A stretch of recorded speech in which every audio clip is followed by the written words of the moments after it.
explain, you have a lot of history and experience.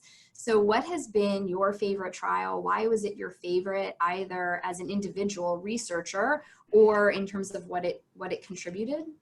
So favorite trial and why, sort of. And whoever wants to go first can go first this time.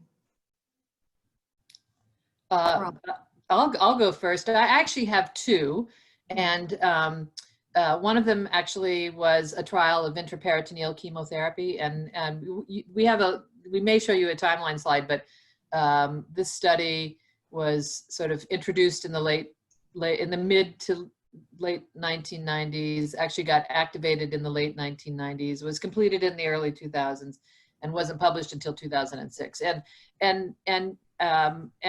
the time, it was the longest survival for women with advanced ovarian cancer at the time. I had actually worked in kidney dialysis before I went to medical school, and my job was to teach people how to give themselves peritoneal dialysis. So this was like right up my alleyway, because I was very comfortable with these catheters, et cetera. You know, we don't give as much IP therapy now, and in part because we've actually had further improvements in treatments since 2006. But I think for me, that was probably the trial. I learned a lot because you have to review every single chart of every patient across the country. And so it was a very educational experience. But I would also say that the second trial that I think we participated in at Hopkins was the very first trial that looked at the use of Avastin, bevacizumab, in patients with ovarian cancer. And there were 60 patients on this trial across the country, and we put 6 on, so we put 10% of the patients on that trial. And all but one of them had some clinical benefit. So that was also a very big learning experience for me, because I'd never used the drug before, and we really showed how beneficial that drug was in ovarian cancer treatment. Mm-hmm. Those are great examples. Dr. Gaillard? Sure. So favorite trial that I guess I've been involved in is a trial through the GOG called GOG 281. It's a study that I was involved with both when I was down at Duke and then when I came here. And sort of a number of reasons it's my favorite trial. One is that it is focused on a uncommon subset of ovarian cancer, the low-grade serous ovarian cancer. And there are some very interesting differences about that subset of ovarian cancer that I'm interested in, particularly that they tend to be more responsive to endocrine therapies. They have different molecular alterations. And really, this trial came out at a time when we were starting to really think differently about the treatment of these cancers. It was also, I learned a lot. I mean, I wasn't involved in the development of the study.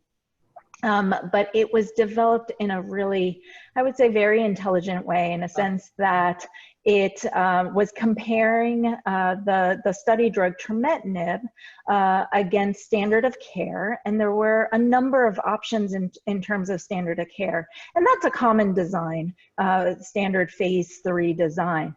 But the difference in this study is that it allowed crossover, and oftentimes you don't allow crossovers in studies. And what that means is that if you're assigned to an arm, for example, the standard of care treatment arm, then that's what you get. And then if it doesn't work for you or stops working for the patient, then they discontinue participation on the study.